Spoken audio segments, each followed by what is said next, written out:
शिष्यों ने पूछा, सूत जी, शिवलिंग की स्थापना कैसे की जानी चाहिए? उसका लक्षण क्या है तथा उसकी पूजा कैसी करनी चाहिए? किस देश काल में करनी चाहिए? किस द्रव्य से द्वारा उसका निर्माण होना चाहिए? सूत जी ने कहा, महर्षियों, मैं तुम लोगों को इस विषय में वर्णन करता हूँ, ध्यान देकर सुनो और समझो।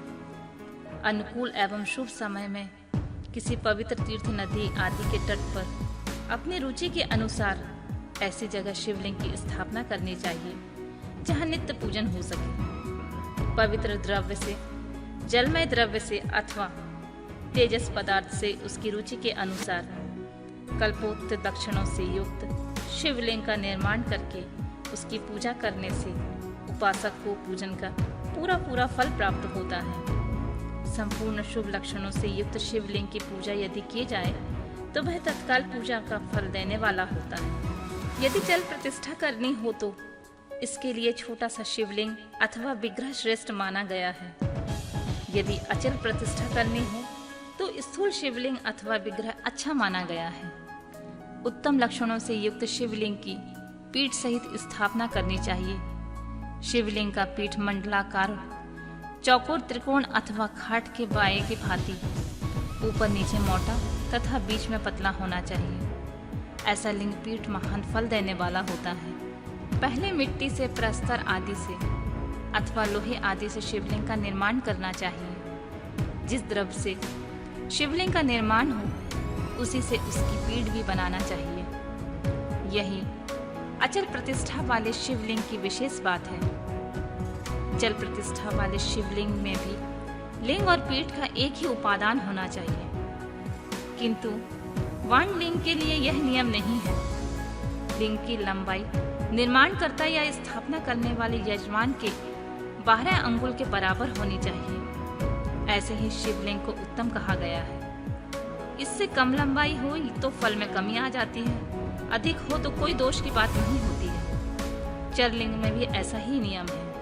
उसकी लंबाई कम से कम कर्ता के 1 उंगली के बराबर होनी चाहिए। उससे छोटा होने पर अल्प फल मिलता है, किंतु उससे अधिक होने पर दोष की बात नहीं होती है।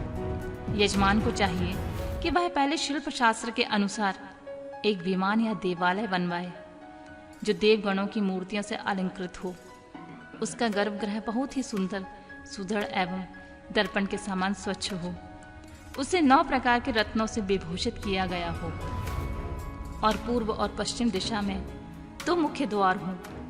जहाँ शिवलिंग की स्थापना करनी हो उस स्थान के गर्त में नीलम, लाल वैदूर्य, श्याम, मरकत, मोती, मूंगा, गोमेद और हीरा, इन 9 रत्नों को तथा अन्य महत्वपूर्ण द्रव्यों को वैदिक मंत्रों के साथ छोड़ें।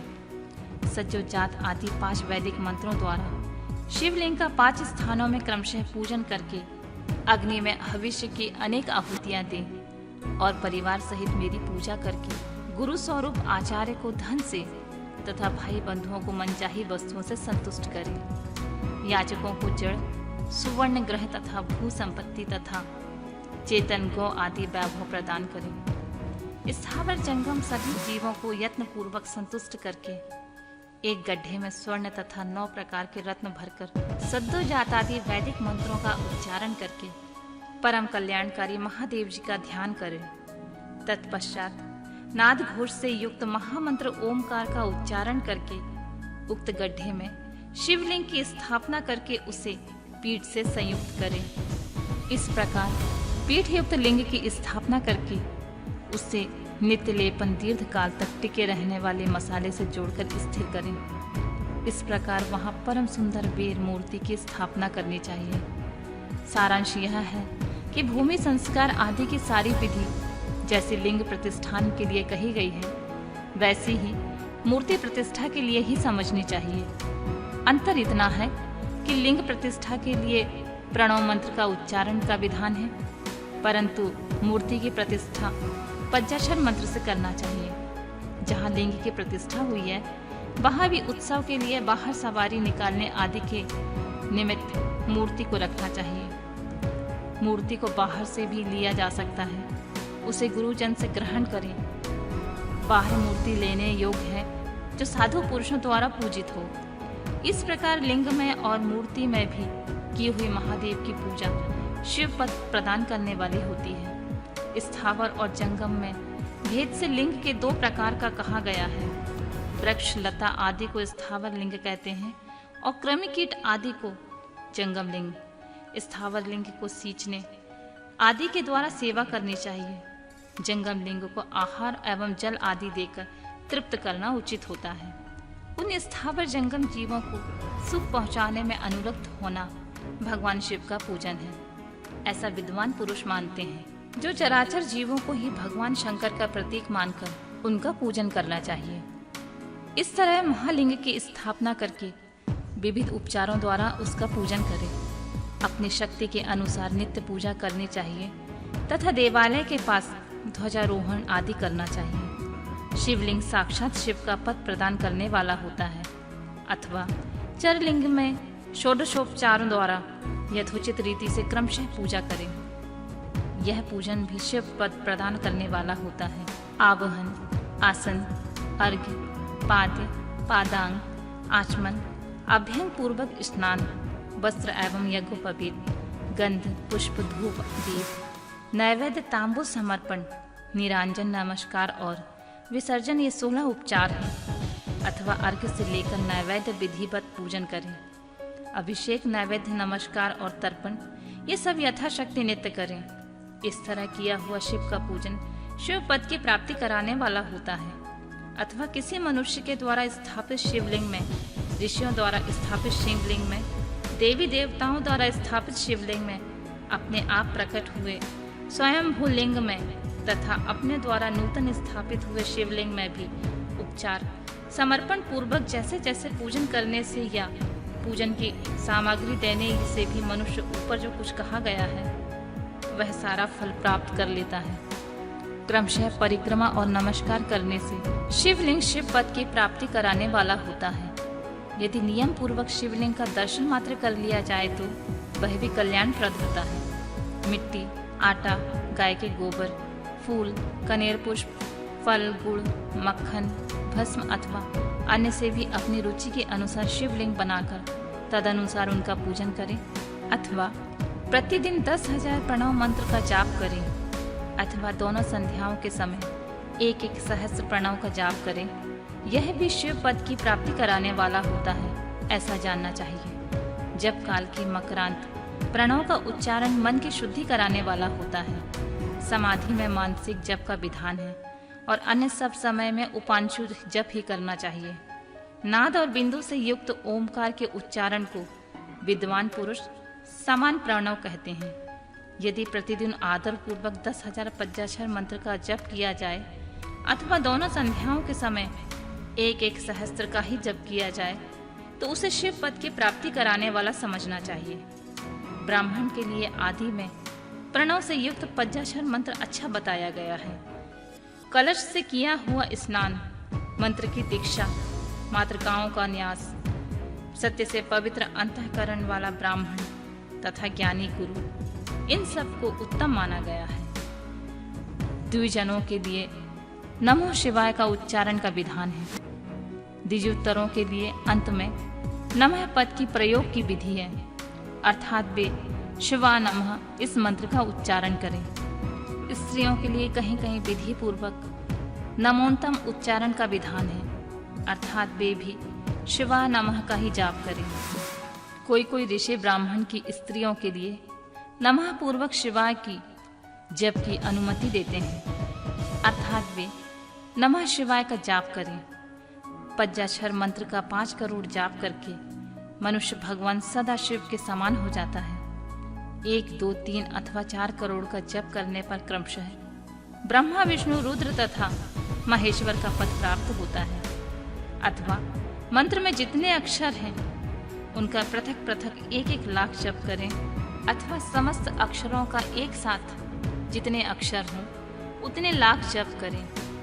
इस तरह के जप को शिव पद की प्राप्ति कराने वाला समझना चाहिए। यदि 1000 दिनों में प्रतिदिन 1 सहस्त्र जप के क्रम से पंचाक्षर मंत्र का 10 लाख जप द्वारा पूरा कर लिया जाए तो प्रतिदिन ब्राह्मण भोजन कराया जाए तो इस मंत्र से अभीष्ट कार्य की सिद्धि होने लगती है।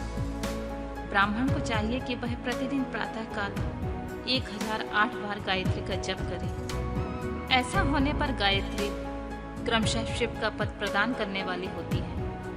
वेद मंत्रों और वैदिक सूत्रों का भी नियम पूर्वक जप करना चाहिए।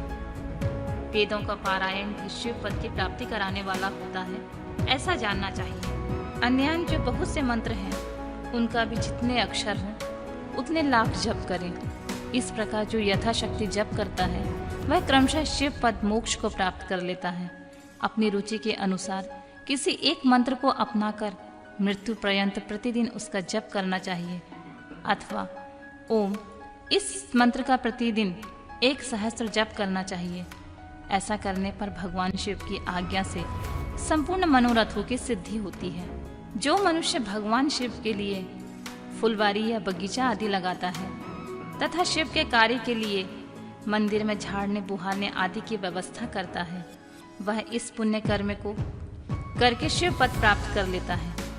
भगवान शिव के जो काशी आदि क्षेत्र हैं, उनमें भक्ति पूर्वक नित्य निवास करे, वह जड़ चेतन सभी को भोग तथा मोक्ष देने वाला होता है। अतः विद्वान पुरुष को भगवान शिव के क्षेत्र में आमरण निवास करना चाहिए। पुण्य क्षेत्र में स्थित बावड़ी, कुआं और पोखरे आदि को शिव गंगा समझना चाहिए। भगवान शिव का ऐसा ही वचन है। वहां स्नान, दान और जप करके मनुष्य भगवान शिव को प्राप्त कर लेता है। अतः मृत्यु पर्यंत शिव के क्षेत्र का आश्रय लेकर रहना चाहिए। जो शिव के क्षेत्र में अपने को किसी मृत संबंधी का दाह, शदाह, मासिक श्राद्ध, सपिंडीकरण अथवा वार्षिक श्राद्ध करता है, अथवा कभी भी शिव के क्षेत्र में अपने पितरों को पिंड देता है, वह तत्काल सब पापों से मुक्त हो जाता है और अंत में शिव पद पाता है। अथवा शिव के साथ 7, 5, 3 या एक ही रात निवास कर ले। ऐसा करने से भी क्रमशः शिव पद की प्राप्ति होती है। लोक में अपने अपने वर्णों के अनुसार सदाचार का पालन करने से मनुष्य शिव पद को प्राप्त कर लेता है। वर्णाकुल आचरण से तथा भक्ति भाव से वह अपने सत्कर्म का अतिशय फल पाता है। कामना पूर्वक किए हुए अपने कर्म की अभीष्ट फल को शीघ्र पा लेता है। निष्काम भाव से किया हुआ सारा कर्म साक्षात शिव पद की प्राप्ति कराने वाला होता है। दिन के 3 विभाग होते हैं, प्रातः, मध्याह्न और सायं। इन तीनों क्रमशः एक एक प्रकार के कर्म का संपादन किया जाता है। प्रातः काल को शास्त्र विहित नित्य कर्म के अनुष्ठान का समय जानना चाहिए। मध्यकाल में सकाम कर्म के लिए उपयोगी होता है और सायंकाल शांति कर्म के लिए उपयुक्त होता है, ऐसा जानना चाहिए। इसी प्रकार रात्रि में भी समय का विभाजन किया गया है। रात के 4 प्रहरों में से जो बीच के 2 प्रहर हैं, उन्हें निषेध काल कहा गया है। विशेषतः उस काल में हुई भगवान शिव की पूजा अभीष्ट फल को देने वाली होती है। ऐसा जानकर कर्म करने वाला मनुष्य यथोक्त फल का भागी होता है। विशेषतः कलियुग में कर्म से ही फल की सिद्धि होती है। अपने अपने अधिकार के अनुसार ऊपर कहे गए किसी भी कर्म के द्वारा शिव आराधना करने वाला पुरुष यदि सदाचारी है तो पाप से डरता है, तो वह उन कर्मों को पूरा फल अवश्य प्राप्त कर लेता है। ऋषियों ने कहा, सूत जी, पुण्य क्षेत्र कौन कौन से हैं जिनका आश्रय लेकर सभी स्त्री पुरुष शिव पद प्राप्त कर लें, तथा हमें यह संक्षेप में बताइए।